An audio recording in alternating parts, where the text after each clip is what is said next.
Santa Catarina em destaque. Vamos dividir em duas partes estas matérias para o Estado. Primeiramente com o governador. Ele ontem, lançou nas redes sociais oficiais do Estado mais um vídeo falando que a questão de monitoramento em Santa Catarina está relativamente tranquila em comparação com outros estados. A gente vê a situação aí do Amazonas, uma situação bastante complicada por lá. E aqui o governador tem recebido os dados que até as internações mais graves estão caindo no estado. E também o governador fala sobre a aquisição, ou pelo menos a liberação de mais leitos de UTI. Detalhe, dinheiro do governo federal e não do estado.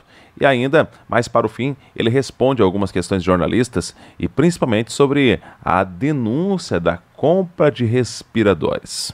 Esta semana nós divulgamos aqui e habilitamos junto ao Ministério da Saúde para que sejam remunerados via SUS 72 leitos de UTI. E nós tínhamos aí, então, represado lá no Ministério mais 178 pedidos e o ministro hoje nos confirmou que 175 leitos estarão sendo habilitados nos próximos dias. Ele colocou como prioridade para Santa Catarina. Também nos informou que, no que diz respeito a EPIs, aos equipamentos de proteção individual que o Ministério da Saúde adquiriu, há um estoque ainda em São Paulo e ele fará contato com o secretário Elton, então, a assessoria do ministro, para que esses equipamentos também cheguem a Santa Catarina. Também a aquisição de testes rápidos, enfim, é a novidade da semana que o governo central tem adquirido e vai repassar aos estados. Então, é um total, somando os dois números, 923 mortes em 2 dias no Brasil. Uma taxa de letalidade de 7%, é altíssima a nossa taxa de letalidade. Já em Santa Catarina, em razão dos casos confirmados, ela baixa para 2,2%. São 2.085 casos confirmados, distribuídos em 124 municípios de Santa Catarina e 46 óbitos, até hoje, do total, desde o início da pandemia, distribuídos em 28 municípios do nosso estado. Nós manteremos o nosso número de óbitos, certamente, muito mais baixo, porque muitas pessoas vão ter contato com o vírus, vão positivar para coronavírus, terão a Covid-19 com sinais e sintomas brandos, alguns não perceberão, talvez, que tenham contraído o vírus e depois vão passar por isso, vão sair dessa situação sem nenhuma dificuldade.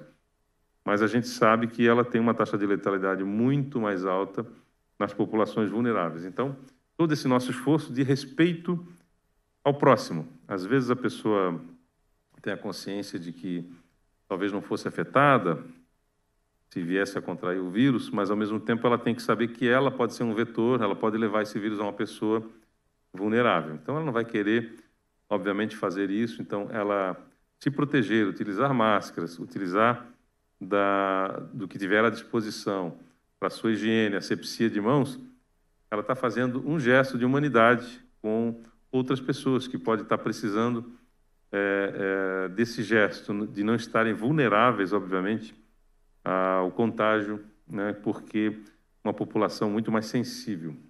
Como a comissão formada por órgãos de controle para fiscalizar os gastos do enfrentamento ao coronavírus não deu parecer sobre a compra de ventiladores mecânicos? Na verdade, não é uma... Acho que talvez a pergunta tenha sido formulada falando em termos do grupo de conjunto, de participação. Esse grupo que foi formado foi um grupo que não tem poder decisório dentro inclusive tinha órgãos participando, era mais no sentido de cooperação, um grupo que vai cooperar com o poder público, ajudar e auxiliar. Então, essas decisões que foram feitas foram tomadas dentro da própria secretaria e estão sendo, inclusive, apuradas por algum indício de alguma irregularidade no formato com que tiveram sido ocorridas essas contratações. O decreto sobre a paralisação do transporte coletivo vence amanhã. Já há alguma sinalização se ele será prorrogado ou não?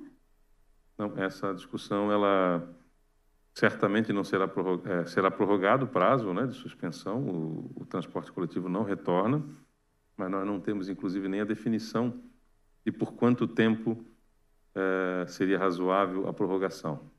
Hoje, ou seja, nós não temos hoje uma data que nos indique de forma segura quando ele possa retornar. Então, a decisão é suspender, talvez, sem prazo para um retorno ou um período de suspensão, aí, o próximo decreto prevendo mais 30 dias, mais 15 dias, 30 dias, mas não significa que o final dessa previsão seja a expectativa do governo de possibilidade segura do retorno dessa atividade. A Assembleia votou agora há pouco o afastamento do secretário de Saúde. Como o governo avalia esse movimento e o que pode ser feito para garantir aos deputados a idoneidade dos processos? Bom, esse pedido da Assembleia é um requerimento, né? O requerimento ele é feito com uma legitimidade que a Assembleia tem de requerer, não só esse tipo de requerimento, mas informações, enfim. Não há um poder cogente, digamos assim, do governo ter que acatar.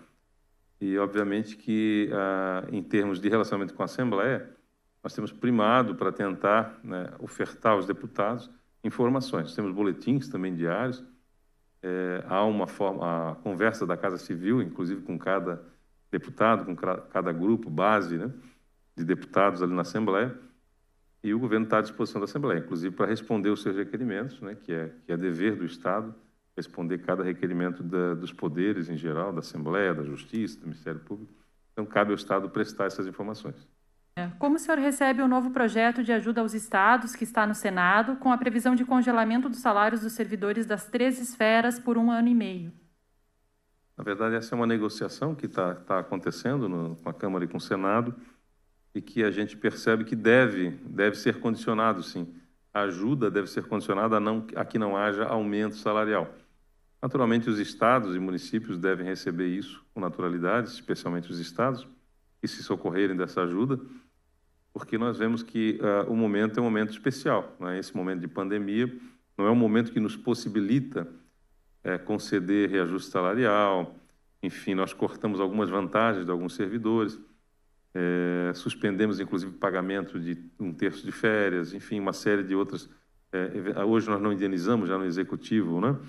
A licença-prêmio, por exemplo, mas os poderes também fizeram isso, aqueles que ainda remuneram esse tipo de licença. Então, o esforço de todos no sentido de diminuir o gasto público.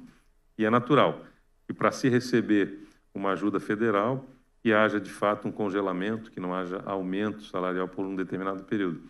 O governo vai acompanhar essas ações, né, junto à Câmara e ao Senado, para que toda decisão seja tomada lá, juntamente com a nossa bancada federal, que bem acompanha e nos atende sempre que o Estado precisa, nossos senadores, nossos deputados federais, possam estar acompanhando esses projetos para que eles atendam da melhor forma o interesse público e o interesse do povo brasileiro nesse momento.